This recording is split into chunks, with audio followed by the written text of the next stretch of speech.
Secret Chambers and Hiding Places by Alan Fee. Chapter 5. Harvington, Ufton, and Ingateston. We will now go in search of some of the most curious hiding places in existence. There are numerous known examples all over the country, and perhaps as many again exist, which will preserve their secret forever. For more than 300 years they have remained buried, and unless some accident reveals their locked-up mysteries, they will crumble away with the walls which contain them, unless indeed fire, the doom of so many of our ancestral halls, reduces them to ashes and swallows up the weird stories they might have told. In many cases, not until an ancient building is pulled down are such strange discoveries made, but alas, there are as many instances where structural alterations have wantonly destroyed these interesting historical landmarks. Unaccounted for spaces, when detected, are readily utilized. Passages are bodily run through the heart of many a secret device, with little veneration for the mechanical ingenuity that has been displayed in their construction. The builder of today, as a rule, knows nothing of, and cares less, for such things, and so they are swept away without a thought. To such vandals we can only emphasize the remarks we have already made about the market value of a priest-hole nowadays. A little to the right of the Kidderminster road, and about 2 miles from the pretty village of Chaddesley Corbet, with its old timber houses and inn, stands the ghostly old hall of Harvington. The ancient red-brick pile rises out of its reed-grown moat with that air of mystery which age and seeming neglect only can impart. Coming upon it unexpectedly, especially towards dusk, one is struck with the strange, dignified melancholy pervading it. Surely Hood's haunted house, or Poe's House of Usher, stands before us, and we cannot get away from the impression that a mystery is wrapped within its walls. Harvington Hall dates from the reign of Henry VIII, but it has undergone various changes, so it is difficult to affix any particular period or style to its architecture. Indeed, it is this medley of different styles which forms such a poetically picturesque outline. In its day Harvington could doubtless hold its own with the finest mansions in the country, but now it is forgotten, deserted, and crumbling to pieces. Its very history appears to be lost to the world, as those who go to the county histories and general topographical works for information will find. Inside the mansion, like the exterior, the hand of decay is perceptible on every side. The rooms are ruined, the windows broken, the floors unsafe, excepting, by the way, a small portion of the building which is habitable. A ponderous broad oak staircase leads to a dismantled state-room, shorn of the principal part of its panelling, carving, and chimney-pieces. Footnote: most of the interior fittings were removed to Cowton Court, Warwickshire. End of footnote. Other desolate apartments retain their names as if in mockery: the drawing-room, the chapel, Lady Yates's nursery, and so forth.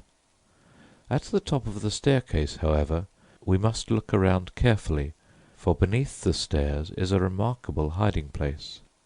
With a slight stretch of the imagination we can see an indistinct form stealthily remove the floorboard of one of the stairs and creep beneath it.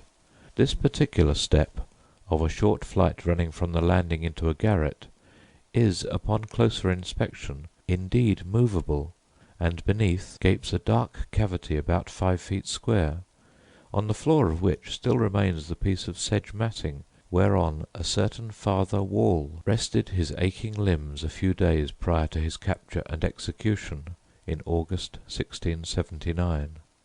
The unfortunate man was taken at Rushock Court, a few miles away, where he was traced after leaving Harvington. There is a communication between the hiding-place and the banqueting-room through a small concealed aperture in the wainscoting large enough to admit of a tube, through which a straw could be thrust, for the unhappy occupant to suck up any liquid his friends might be able to supply.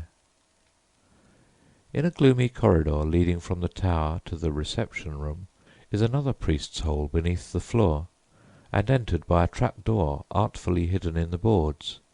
This black recess is some 7 feet in depth, and can be made secure from within. Supposing the searchers had tracked a fugitive priest as far as this corridor, the odds are in favour that they would have passed over his head in their haste to reach the tower, where they would make sure, in their own minds at least, of discovering him. Again, here there is a communication with the outside world. An oblong aperture in the top oak beam of the entrance gateway to the house, measuring about 4 inches across, is the secret opening, small enough to escape the most inquisitive eye, yet large enough to allow of a written note to pass between the captive and those upon the alert watching his interests. Footnote: in addition to the above hiding places at Harvington, one was discovered so recently as 1894. At least so we have been informed. This was some years after our visit to the old hall. End of footnote.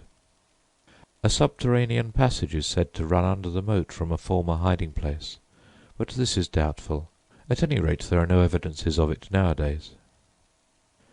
Altogether, Harvington is far from cheerful, even to a pond hard by called Gallows Pool. The tragic legend associated with this is beyond the province of the present work, so we will bid adieu to this weird old hall, and turn our attention to another obscure house situated in the south-east corner of Berkshire. The curious, many-gabled mansion Ufton Court, both from its secluded situation and quaint internal construction, appears to have been peculiarly suitable for the secretion of persecuted priests.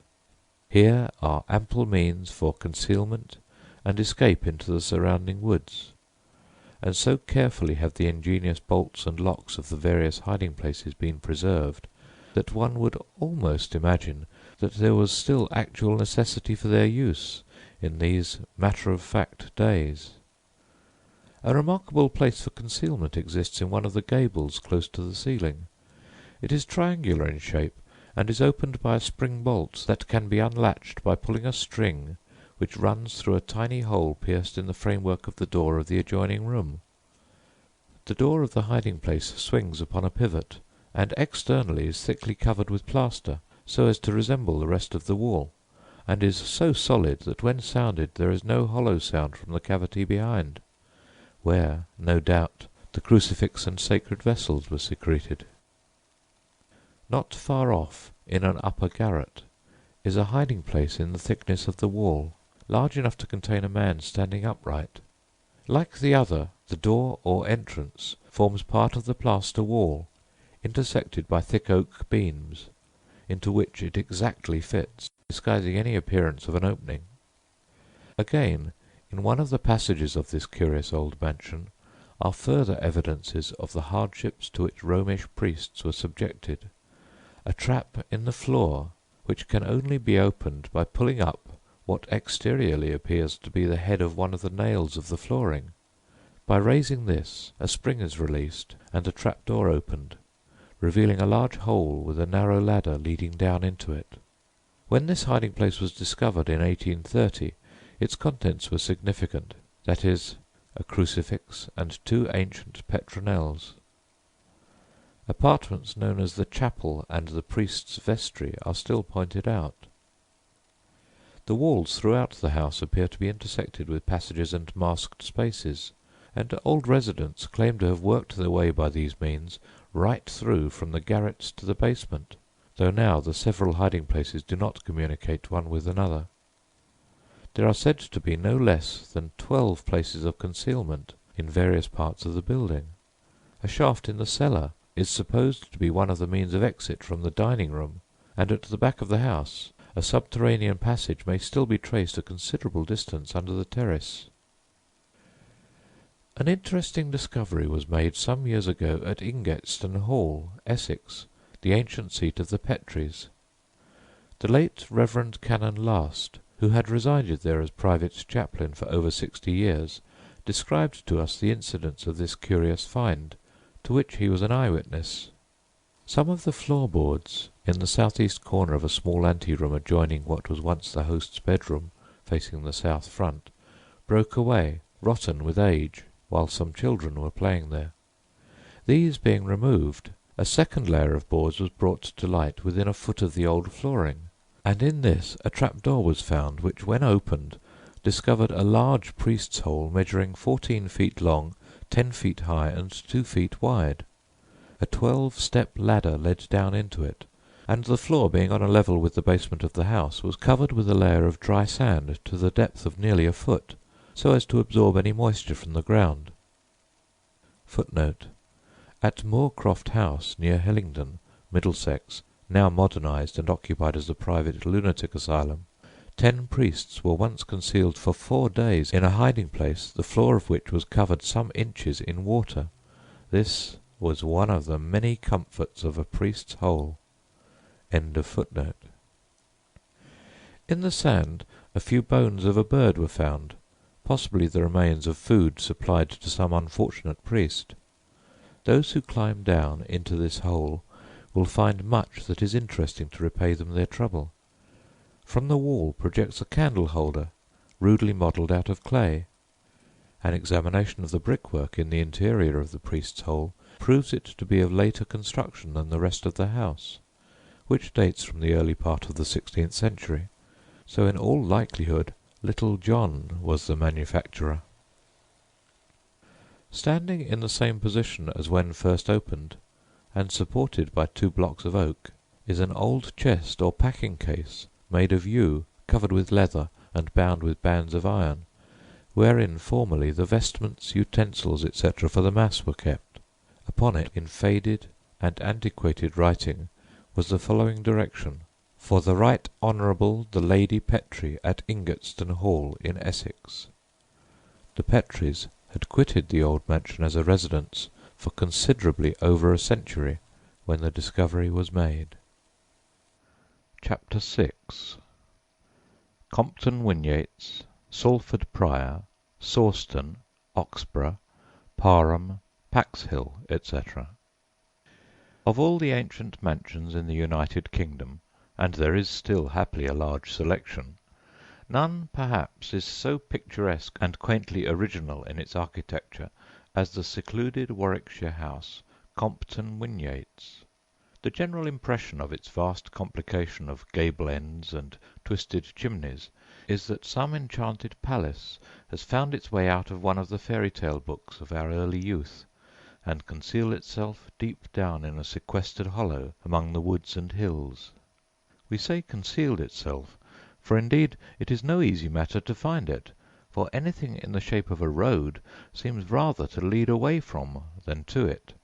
Indeed, there is no direct road from anywhere, and if we are fortunate enough to alight upon a footpath, that also in a very short time fades away into oblivion. So solitary also is the valley in which the mansion lies, and so shut in with thick clustering trees, that one unacquainted with the locality might pass within 50 yards of it over and over again without observing a trace of it. When, however, we do discover the beautiful old structure, we are well repaid for what trouble we may have encountered. To locate the spot within a couple of miles, we may state that Brailes is its nearest village. The nearest town is Banbury, some 9 miles away to the east. Perhaps if we were to analyse the peculiar charm this venerable pile conveys, we should find that it is the wonderful colour, the harmonies of greys and greens and reds, which pervade its countless chimney clusters and curious step gables. We will be content, however, with the fascinating results, no matter how accomplished, without inquiring into the why and wherefore, and pondering over the possibilities of the marvellous in such a building, see if the interior can carry out such a supposition. Wending our way to the top of the house, past countless old-world rooms and corridors, we soon discover evidences of the days of priest-hunting. A Protestant chapel is on the ground floor, with a grotesquely carved screen of great beauty, but up in the roof we discover another, a Popish chapel, From this there are numerous ways of escape, by staircases and passages leading in all directions, for even in the almost impenetrable seclusion of this house the profoundest secrecy was necessary for those who wished to celebrate the rites of the forbidden religion. Should the priest be surprised, and not have time to descend one of the many staircases, and effect his escape by the ready means in the lower part of the house, there are secret closets between the timber beams of the roof and the wainscot, into which he could creep. Curious rooms run along each side in the roof round the quadrangle, called the barracks, into which it would be possible to pack away a whole regiment of soldiers. Not far away are the false floors, a typical Amy Robsart death-trap. A place of security here, once upon a time, could only be reached by a ladder. Later, however, it was made easier of access by a dark passage, but it was as secure as ever from intrusion. The fugitive had the ready means of isolating himself by removing a large portion of the floorboards. Supposing, therefore, his lurking-place had been traced, he had only to arrange this deadly gap, and his pursuers would run headlong to their fate. Many other strange rooms there are, not the least interesting of which is a tiny apartment away from everywhere called the Devil's Chamber, and another little chamber whose window is invariably found open in the morning, though securely fastened on the previous night. Various finds have been made from time to time at Compton Wingates. Not many years ago a bricked-up space was found in a wall containing a perfect skeleton. At another, an antique box full of papers belonging to the past history of the family, the Comptons, was discovered in a secret cavity beneath one of the windows. The false floors to which we have alluded suggests a hiding-place that was put to very practical use by two old maiden ladies some years ago at an ancient building near Malvern, Pickersleigh Court. Each night, before retiring to rest, some floorboards of a passage, originally the entrance to a priest's hole, were removed. This passage led to their bedroom, so that they were protected, much in the same way as the fugitive at Compton Wingates, by a yawning gap. Local tradition does not record how many would-be burglars were trapped in this way, but it is certain that should anyone ever have ventured along that passage, they would have been precipitated with more speed than ceremony into a cellar below. Pickersleigh, it may be pointed out, is erroneously shown in connection with the wanderings of Charles II after the Battle of Worcester.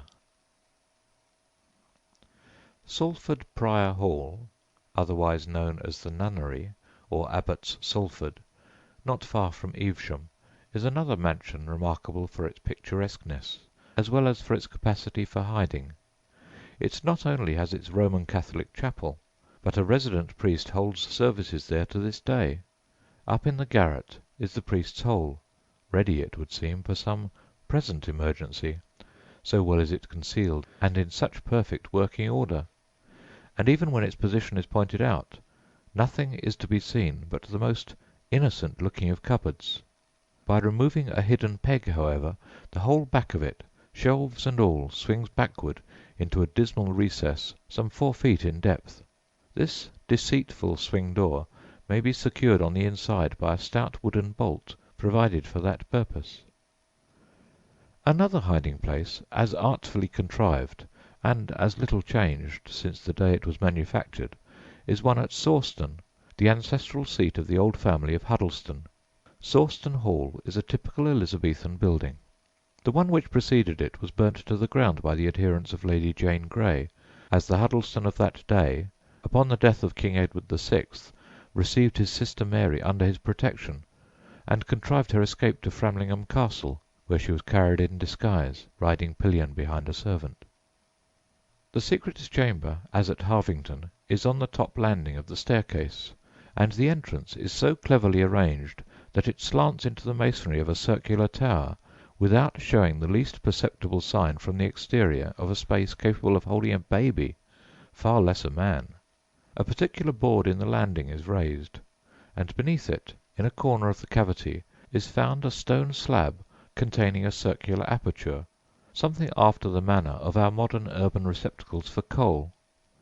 From this hole a tunnel slants downwards at an angle into the adjacent wall, where there is an apartment some 12 feet in depth, and wide enough to contain half a dozen people, that is to say, not bulky ones, for the circular entrance is far from large. Blocks of oak fitted upon the inside of the movable floor-board fit with great nicety into their firm oak sockets in the beams, which run at right angles and support the landing, so that the opening is so massive and firm that, unless pointed out, the particular floor-board could never be detected, and when secured from the inside would defy a battering-ram. The Huddlestons, or rather their connections the Thornboroughs, have an old house at Leyburn in Yorkshire, named the Grove, which also contained its hiding-place, but unfortunately this is one of those instances where alterations and modern conveniences have destroyed what can never be replaced. The priest, Father John Huddleston, who aided King Charles II to escape, and who, it will be remembered, was introduced to that monarch's death-bed by way of a secret staircase in the Palace of Whitehall, lived in this house some time during the 17th century. One of the most ingenious hiding-places extant is to be seen at Oxburgh Hall, near Stoke Ferry, the grand old moated mansion of the ancient Bedingfield family. In solidity and compactness it is unique. Up in one of the turrets of the entrance gateway is a tiny closet, the floor of which is composed of brickwork fitted into a wooden frame. Upon pressure being applied to one side of this floor, the opposite side heaves up with a groan at its own weight. Beneath lies a hollow, 7 feet square, where a priest might lie concealed with the gratifying knowledge that, however the ponderous trap-door be hammered from above, there would be no tell-tale hollowness as a response. Having bolted himself in, he might, to all intents and purposes, be embedded in a rock, though truly a toad so situated is not always safe from intrusion. 3 centuries have rolled away, and 13 sovereigns have reigned since the construction of this hiding-place, but the mechanism of this masterpiece of ingenuity remains as perfect as if it had been made yesterday. Those who may be privileged with permission to inspect the interesting hall will find other surprises where least expected. An oak-panelled passage upon the basement of the aforesaid entrance gateway contains a secret door that gives admittance into the living-rooms in the most eccentric manner. A priest's hole beneath the floor of a small oratory adjoining the chapel, now a bedroom, at Borwick Hall, Lancashire, has an opening devised much in the same fashion as that at Oxburgh. By leaning his weight upon a certain portion of the boards, a fugitive could slide into a convenient gap, while the floor would adjust itself above his head and leave no trace of his whereabouts. Window seats not uncommonly formed the entrance to holes beneath the level of the floor. In the long gallery of Parham Hall, Sussex, an example of this may be seen. It is not far from the chapel, and the officiating priest in this instance would withdraw a panel, whose position is now occupied by a door, but the entrance to the hiding-place within the projecting bay of the window is much the same as it ever was. After the failure of the Babington conspiracy, one Charles Paget was concealed here for some days. The Tudor house of Tusmore in Oxfordshire also had a secret chamber, approached through a fixed settle in the parlour window. A tradition in the neighbourhood says that the great fish-pond near the site of the old house was dug by a priest and his servant in the days of religious persecution, constituting their daily occupation for 12 years.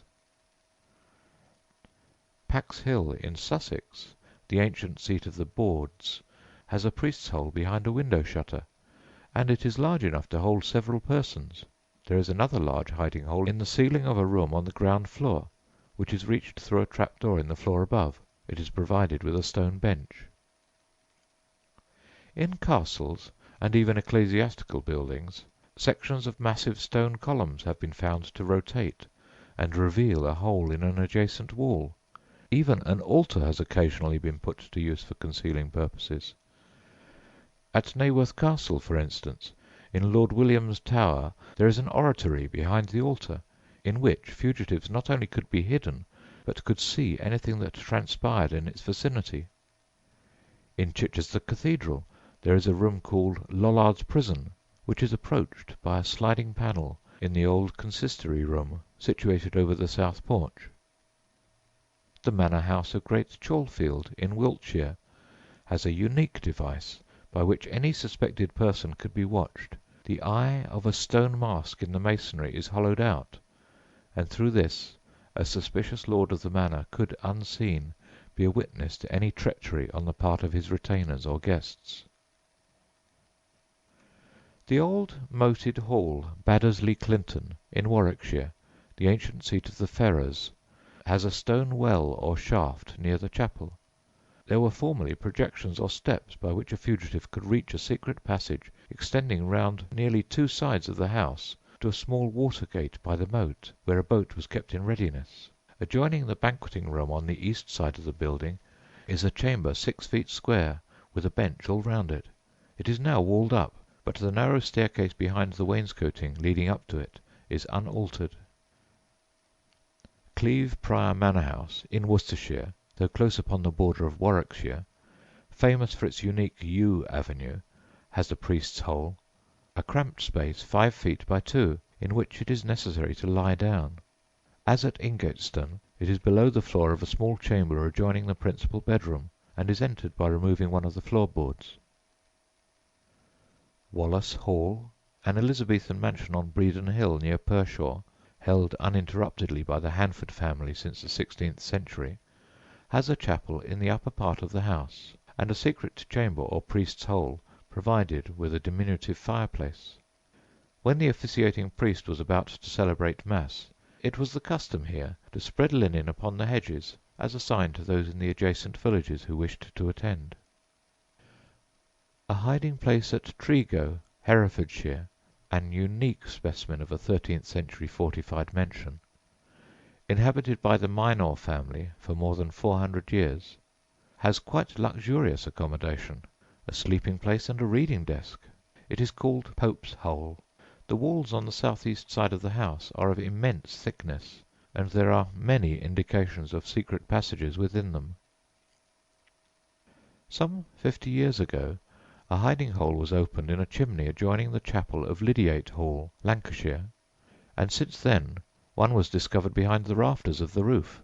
Another ancient house close by contained a priest's hole, where were found some religious books and an old carved oak chair. Middleton Lodge, near Ilkley, had a secret chapel in the roof, which is now divided up into several apartments. In the grounds is to be seen a curious maze of thickly planted evergreens in the shape of a cross. From the fact that at one end remain 3 wooden crosses, there is but little doubt that at the time of religious persecutions the privacy of the maze was used for secret worship. When Slindon House, Sussex, was undergoing some restorations, a priest's hole communicating with the roof was discovered. It contained some ancient devotional books, and against the walls were hung stout leathern straps, by which a person could let himself down. The internal arrangements at Plowden Hall, Shropshire, give one a good idea of the feeling of insecurity that must have been so prevalent in those good old days. Running from the top of the house there is in the thickness of the wall a concealed circular chute about a couple of feet in diameter, through which a person could lower himself, if necessary, to the ground floor by the aid of a rope. Here also, beneath the floorboards of a cupboard in one of the bedrooms, is a concealed chamber with a fixed shelf, presumably provided to act as a sort of table for the unfortunate individual who was forced to occupy the narrow limits of the room.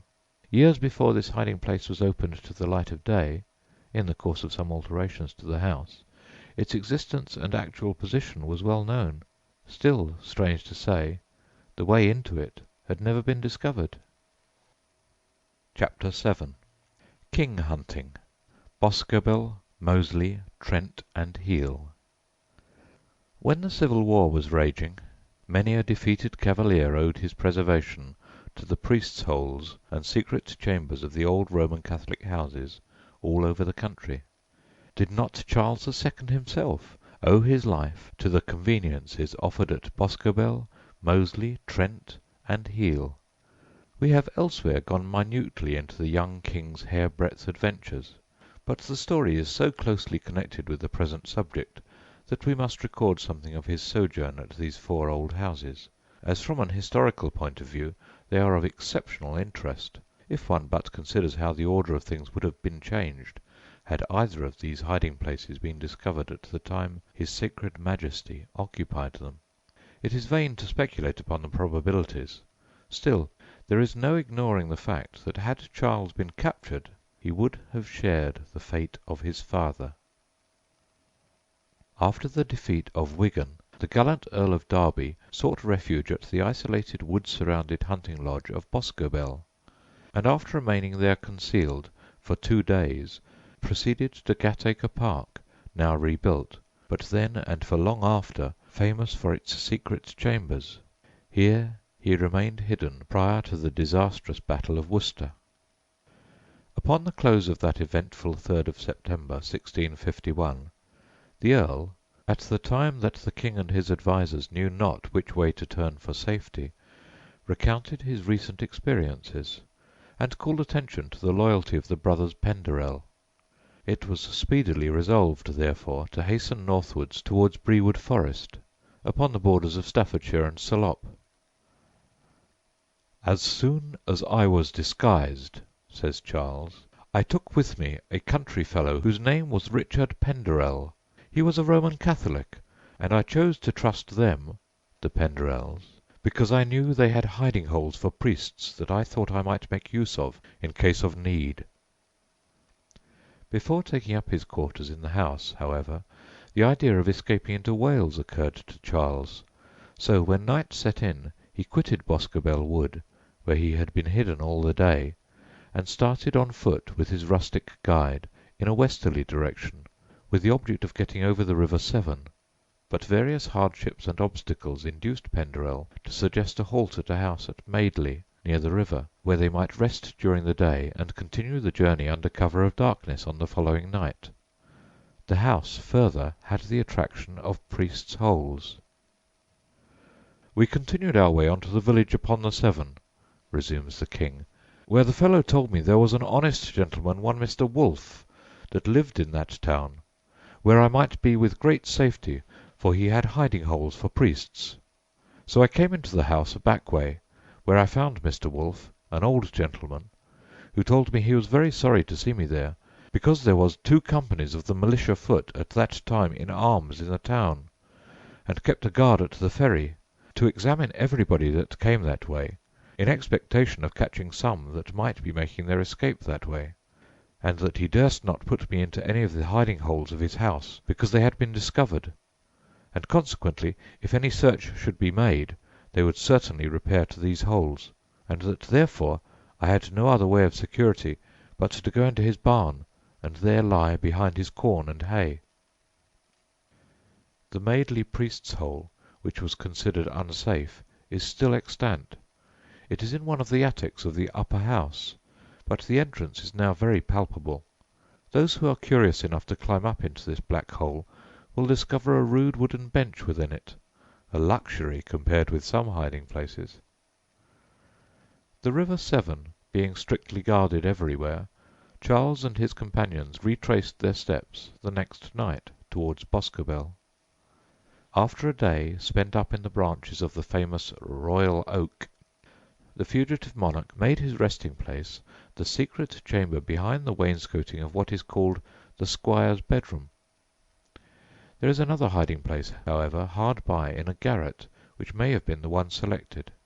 The latter lies beneath the floor of this garret, or Popish chapel, as it was once termed. At the top of a flight of steps leading to it is a small trap-door, and when this is removed a step-ladder may be seen leading down into the recess. Footnote: the hiding-place in the garret measures about 5 feet 2 inches in depth by 3½ or 4½ feet in width. End footnote. The other place behind the wainscot is situated in a chimney-stack, and is more roomy in its proportions. Here again is an inner hiding-place, entered through a trap-door in the floor, with a narrow staircase leading to an exit in the basement. So much for Boscobel. Moseley Hall is thus referred to by the King: "I sent Penderel's brother to Mr. Pitchcroft's (Whitgreaves) to know whether my Lord Wilmot was there or no, and had word brought me by him at night that my lord was there, that there was a very secure hiding hole in Mr. Pitchcroft's house, and that he desired me to come thither to him. It was while at Moseley the king had a very narrow escape. A search party arrived on the scene and demanded admittance. Charles's host himself gives the account of this adventure. In the afternoon, the king, reposing himself on his bed in the parlour chamber, and inclining to sleep, as I was watching at the window, one of the neighbours I saw come running in, who told the maid soldiers were coming to search, who thereupon presently came running to the stairs head, and cried, "Soldiers, soldiers are coming!" which his Majesty hearing, presently started out of his bed and ran to his privacy, where I secured him the best I could, and then, leaving him, went forth into the street to meet the soldiers who were coming to search, who, as soon as they saw and knew who I was, were ready to pull me to pieces and take me away with them, saying I was come from the Worcester fight. But after much dispute with them, and by the neighbours being informed of their false information that I was not there, being very ill a great while, they let me go. But till I saw them clearly all gone forth of the town, I returned not, but as soon as they were, I returned to release him, and did acquaint him with my stay, which he thought long, and then he began to be very cheerful again. In the interim, whilst I was disputing with the soldiers, one of them, called Southall, came in the fold, and asked a smith, as he was shoeing horses there, if he could tell where the king was, and he should have £1,000 for his pains. This Southall was a great priest-catcher. The hiding-place is located beneath the floor of a cupboard, adjoining the quaint old panelled bedroom the king occupied while he was at Moseley. Even the merry monarch must have felt depressed in such a dismal hole as this, and we can picture his anxious expression as he sat upon the rude seat of brick which occupies one end of it, awaiting the result of the sudden alarm. The cupboard originally was screened with wainscoting, a panel of which could be opened and closed by a spring. Family tradition also says there was an outlet from the hiding-place in a brewhouse chimney. Situated in a gable end of the building near the old chapel, in a garret there is another priest's hole, large enough only to admit of a person lying down full length. Before the old seat of the Whitgreaves was restored, some 15 or 20 years ago, it was one of the most picturesque half-timber houses, not only in Staffordshire, but in England. It had remained practically untouched since the day above alluded to, September the 9th, 1651. Before reaching Trent, in Somersetshire, the much sought-for king had many hardships to undergo, and many strange experiences. We must, however, confine our remarks to those of the old buildings, which offered him an asylum that could boast a hiding-place. Trent House was one of these. The very fact that it originally belonged to the recusant Gerard family is sufficient evidence. From the Gerards it passed by marriage to the Wyndhams, who were in residence in the year we speak of. That his Majesty spent much of his time in the actual hiding-place at Trent is very doubtful. Altogether he was safely housed here for over a fortnight, and during that time doubtless occasional alarms drove him, as at Moseley, into his sanctuary, but a secluded room was set apart for his use, where he had ample space to move about, and from which he could reach his hiding-place at a moment's notice. The black oak panelling and beams of this cosy apartment, with its deep window recesses, readily carries the mind back to the time when its royal inmate whiled away the weary hours by cooking his meals and amusing himself as best he could. Indeed a hardship for one such as he, so fond of outdoor exercise. Close to the fireplace are two small square secret panels, at one time used for the secretion of sacred books or vessels, valuables or compromising deeds, but pointed out to visitors as a kind of buttery hatch through which Charles II. received his food. The king by day also, according to local tradition, is said to have kept up communication with his friends in the house by means of a string suspended in the kitchen chimney. That apartment is immediately beneath, and has a fireplace of huge dimensions. An old Tudor doorway leading into this part of the house is said to have been screened from observation by a load of hay. Now for the hiding-place. Between this and my Lady Wyndham's chamber, the aforesaid panelled room that was kept exclusively for Charles's use, was a small ante-room, long since demolished, its position being now occupied by a rudely constructed staircase, from the landing of which the hiding-place is now entered. The small secret apartment is approached through a triangular hole in the wall, something after the fashion of that at Ufton Court. But when one has squeezed through this aperture, he will find plenty of room to stretch his limbs. The hole, which was close up against the rafters of the roof of the staircase landing, when viewed from the inside of the apartment, is situated at the base of a blocked-up stone Tudor doorway. Beneath the boards of the floor, as at Boscobel and Moseley, is an inner hiding-place, from which it was formerly possible to find an exit through the brewhouse chimney. It was from Trent House that Charles visited the Dorsetshire coast, in the hopes of getting clear of England, but a complication of misadventures induced him to hasten back with all speed to the pretty little village of Trent, to seek once more shelter beneath the roof of the royalist Colonel Wyndham. To resume the King's account.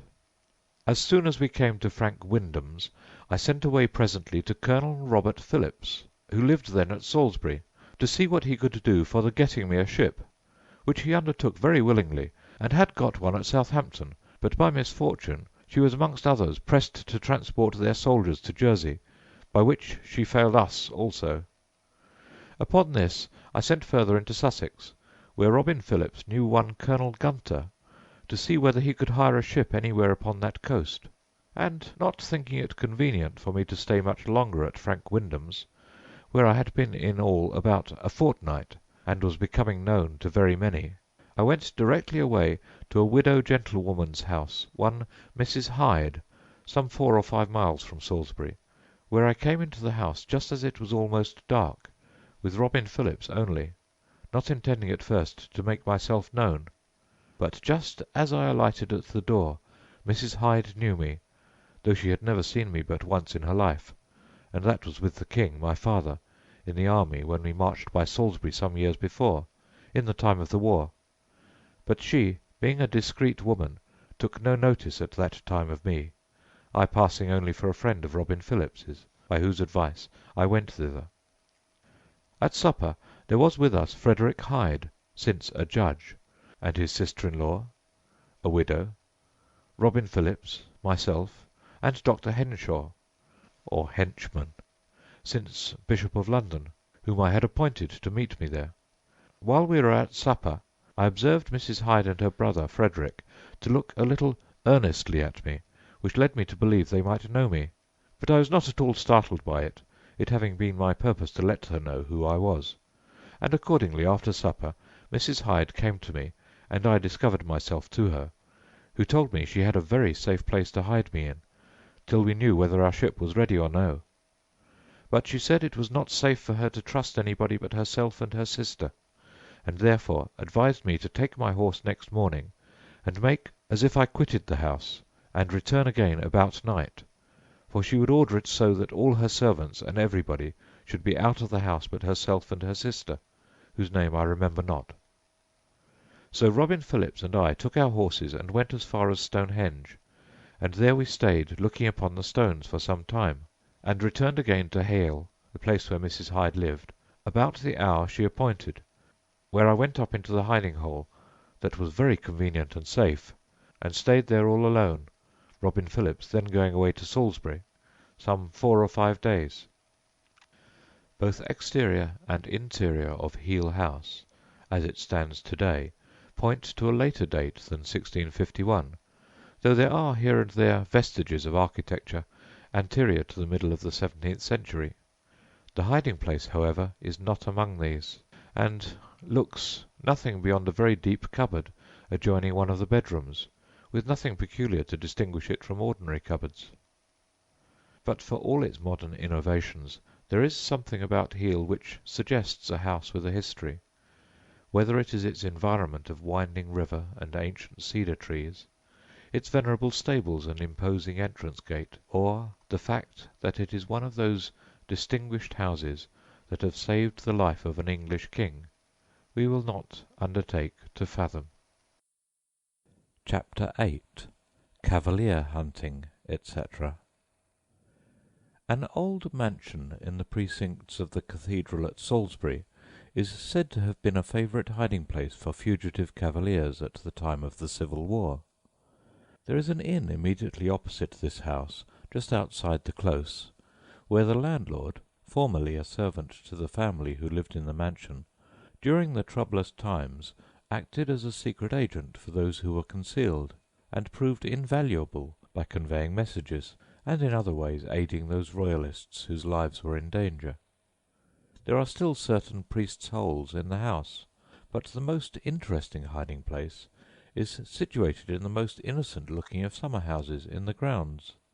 The interior of this little structure is wainscoted round with large panels, like most of the summer-houses, pavilions, or music-rooms of the 17th century, and nothing uncommon or mysterious was discovered until some 25 years ago. By the merest accident one of the panels was found to open, revealing what appeared to be an ordinary cupboard with shelves. Further investigations, however, proved its real object. By sliding one of the shelves out of the grooves into which it is fixed, a very narrow disguised door, a little over a foot in width, in the side of the cupboard and in the thickness of the wall, can be opened. This again reveals a narrow passage or staircase leading up to the joists above the ceiling, and thence to a recess situated immediately behind the carved ornamental facing over the entrance door of the summer-house. In this there is a narrow chink or peep-hole, from which the fugitive could keep on the look-out either for danger or for the friendly royalist agent of the King's arms. When it was first discovered there were evidences of its last occupant, that is, a Jacobean horn tumbler, a mattress, and a handsomely worked velvet pillow. The last two articles, provided no doubt for the comfort of some hunted cavalier, upon being handled fell to pieces. It may be mentioned that the inner door of the cupboard can be securely fastened from the inside by an iron hook and staple for that purpose. Hewitt, mine host of the King's arms, was not idle at the time transactions were in progress to transfer Charles II from Trent to Heale, and received within his house Lord Wilmot, Colonel Phillips, and other of the King's friends who were actively engaged in making preparations for the memorable journey. This old inn, with its oak-panelled rooms and rambling corridors, makes a very suitable neighbour to the more dignified old brick mansion opposite, with which it is so closely associated.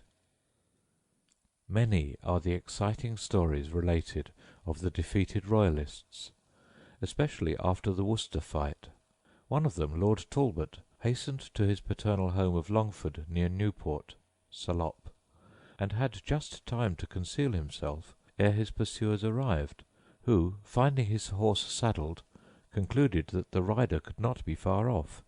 They therefore searched the house minutely for 4 or 5 days, and the fugitive would have perished for want of food had not one of the servants contrived, at great personal risk, to pay him nocturnal visits and supply him with nourishment.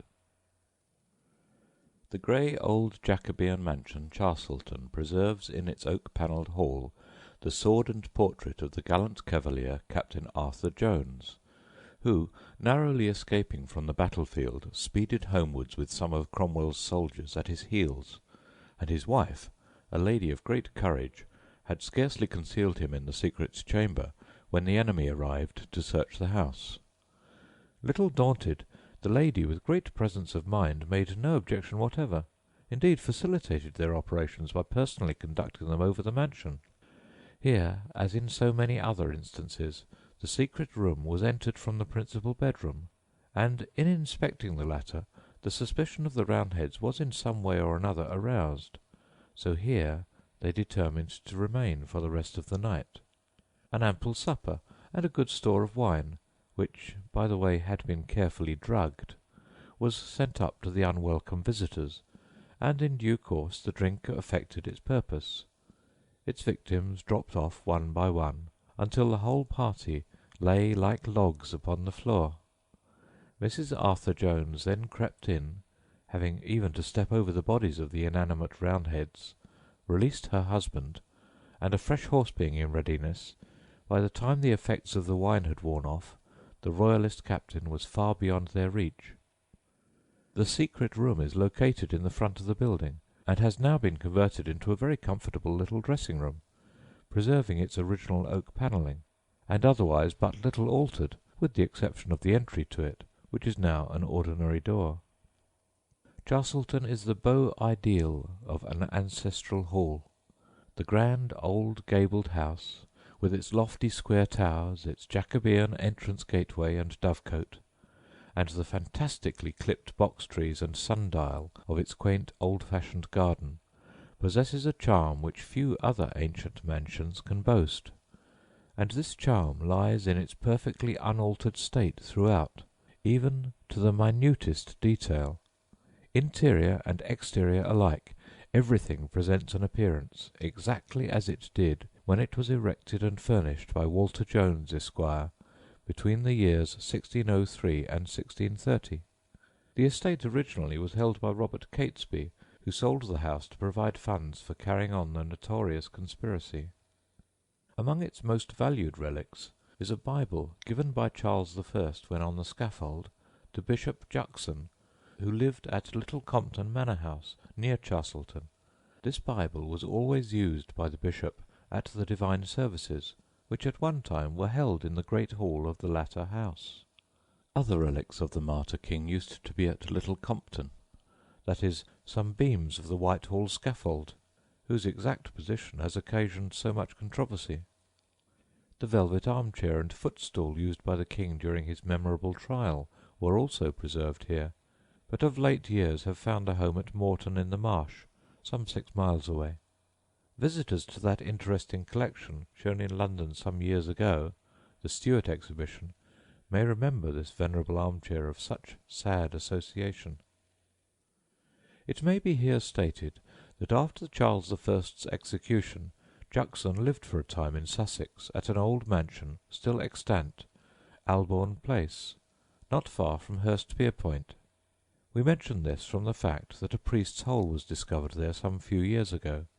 It was found in opening a communication between 2 rooms, and originally it could only be reached by steps projecting from the inner walls of a chimney. Not many miles from Albourne stands Street Place, an Elizabethan Sussex house of some note. A remarkable story of cavalier hunting is told here. A hiding place is said to have existed in the wide open fireplace of the great hall. Tradition has it that a horseman, hard pressed by the parliamentary troopers, galloped into this hall, but upon the arrival of his pursuers no clue could be found of either man or horse. The gallant Prince Rupert himself, upon one occasion, is said to have had recourse to a hiding-hole, at least so the story runs, at the beautiful old black-and-white timber mansion, Park Hall, near Oswestry.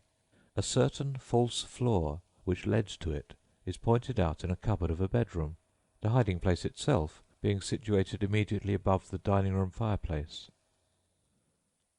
A concealed chamber something after the same description is to be seen at the old seat of the Fenwicks, Wallington, in Northumberland. A small room, 8 feet long by 16 feet high, situated at the back of the dining-room fireplace, and approached through the back of a cupboard. Behind one of the large panels of the hall of an old building in Warwick, called St. John's Hospital, is a hiding-place, and in a bedroom of the same house there is a little apartment now converted into a dressing-room, which formerly could only be reached through a sliding panel over the fireplace. The manor house of Dinsdale-on-Tees, Durham, has another example, but to reach it is necessary to pass through a trap-door in the attics, crawl along under the roof, and drop down into the space in the wall behind a bedroom fireplace, where, for extra security, there is a second trap-door. Full-length panel portraits of the Salwey family at Stanford Court, Worcestershire, unfortunately burned down in 1882, concealed hidden recesses and screened passages leading up to an exit in the leads of the roof. In one of these recesses curious 17th-century manuscripts were found, among them the household book of a certain Joyce Jeffreys during the Civil War. The old Jacobean mansion, Broughton Hall, Staffordshire, had a curious hiding-hole over a fireplace, and situated in the wall between the dining-room and the great hall. Over its entrance used to hang a portrait of a man in antique costume, which went by the name of Red Stockings. At Lime Hall, Cheshire, the ancient seat of the Leys, high up in the wall of the hall is a sombre portrait which by ingenious mechanism swings out of its frame, a fixture, and gives admittance to a room on the first floor, or rather affords a means of looking down into the hall. We mention this portrait more especially because it has been supposed that Scott got his idea here of the ghostly picture which figures in Woodstock. Footnote. A large panel in the long gallery of Hatfield can be pushed aside, giving a view into the great hall, and at Ockwell's and other ancient mansions this device may also be seen. End footnote. A bona fide hiding-place, however, is to be seen in another part of the mansion, in a very haunted-looking bedroom called the Knight's Chamber, entered through a trap-door in the floor of a cupboard, with a short flight of steps leading into it. Referring to Scott's novel, a word may be said about Fair Rosamond's famous bower at the old palace of Woodstock, surely the most elaborate and complicated hiding-place ever devised.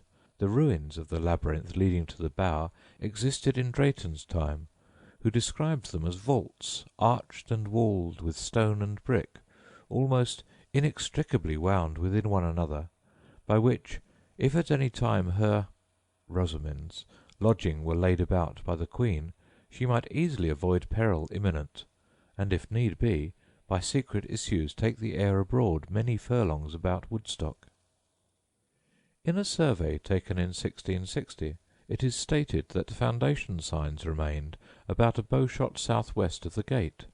The form and circuit both of the place and ruins show it to have been a house of one pile, and probably was filled with secret places of recess and avenues to hide or convey away such persons as were not willing to be found if narrowly sought after. Ghostly gambols, such as those actually practised upon the parliamentary commissioners at the old palace of Woodstock, were for years carried on without detection by the servants at the old house of Hinton Ampner, Hampshire, and when it was pulled down in the year 1797, it became very obvious how the mysteries, which gave the house the reputation of being haunted, were managed, for numerous secret stairs and passages, not known to exist, were brought to light, which had offered peculiar facilities for the deception. About the middle of the 18th century the mansion passed out of the hands of its old possessors, the Stukeleys, and shortly afterwards became notorious for the unaccountable noises which disturbed the peace of mind of the new tenants. Not only were there violent knocks, hammerings, groanings, and sounds of footsteps in the ceilings and walls, but strange sights frightened the servants out of their wits. A ghostly visitant dressed in drab would appear, and disappear mysteriously. A female figure was often seen to rush through the apartments, and other supernatural occurrences at length became so intolerable that the inmates of the house sought refuge in flight.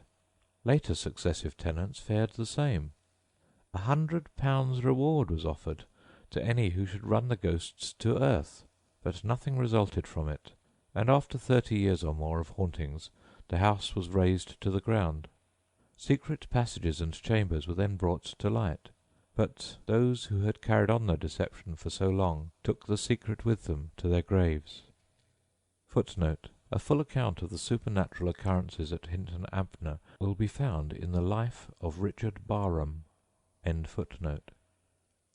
It is well known that the huge carved oak bedsteads of the 16th and 17th centuries were often provided with secret accommodation for valuables. One particular instance we can call to mind of a hidden cupboard at the base of the bedpost which contained a short rapier. But of these small hiding-places we shall speak presently.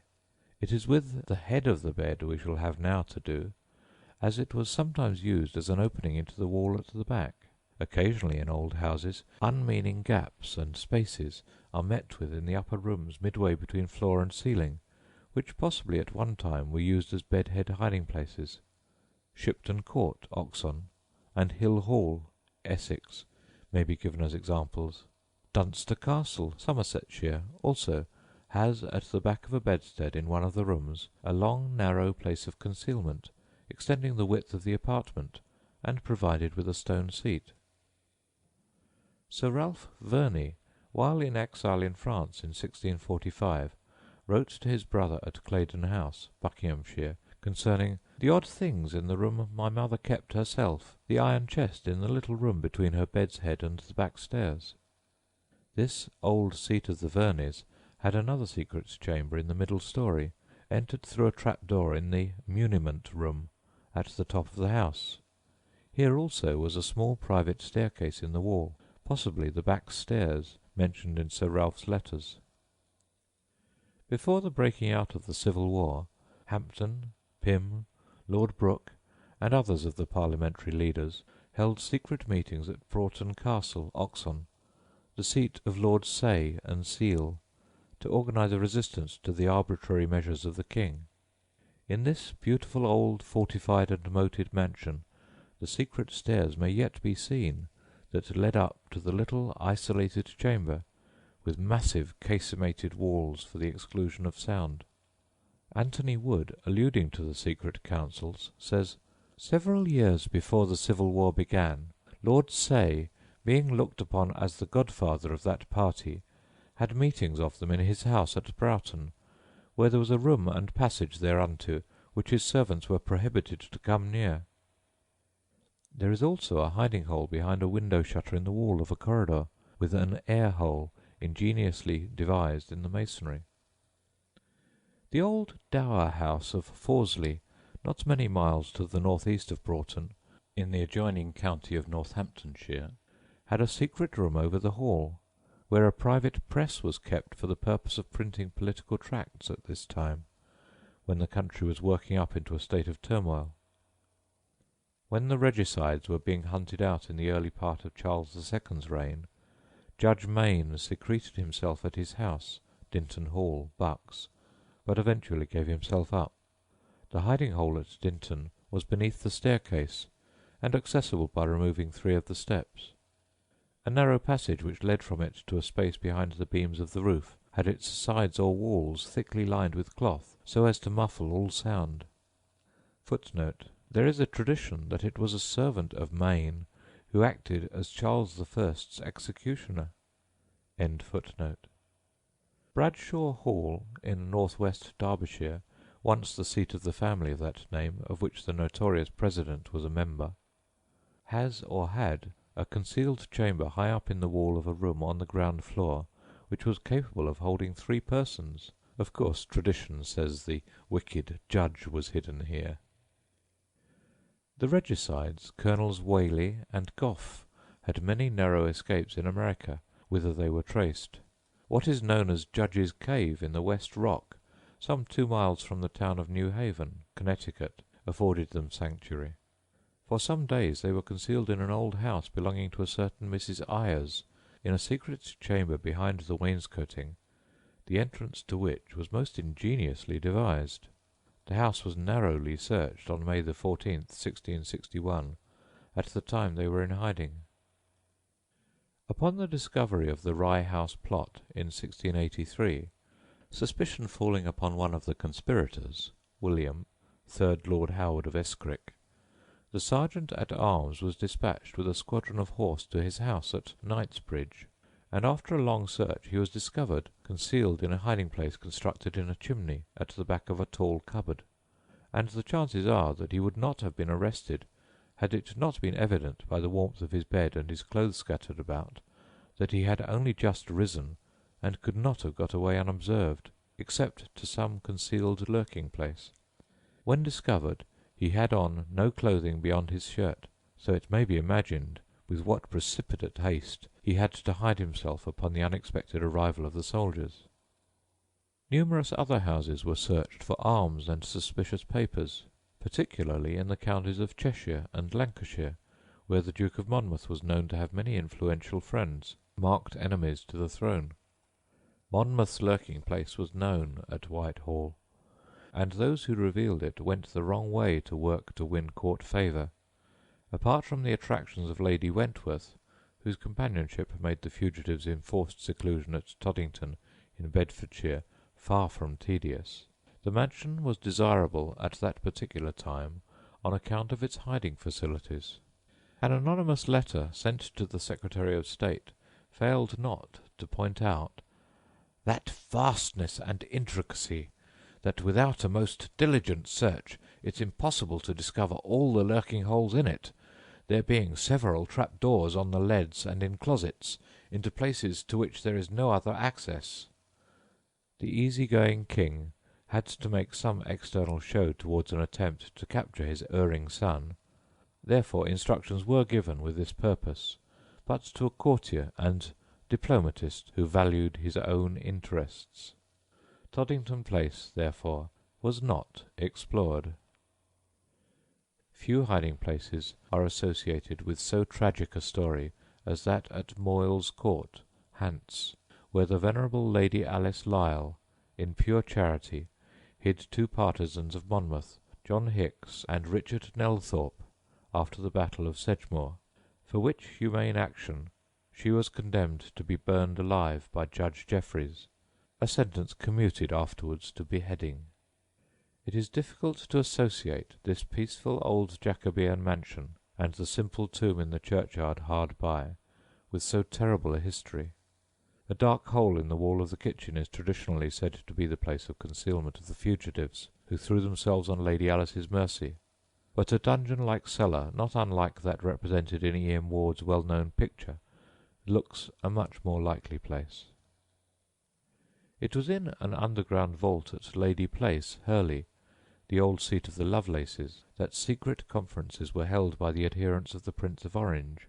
3 years after the execution of the Duke of Monmouth, his boon companion and supporter, John, 3rd Lord Lovelace, organised treasonable meetings in this tomb-like chamber.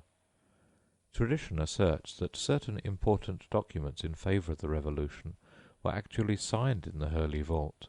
Be this as it may, King William III failed not in after years, when visiting his former secret agent, to inspect the subterranean apartment with very tender regard. End of chapter 8.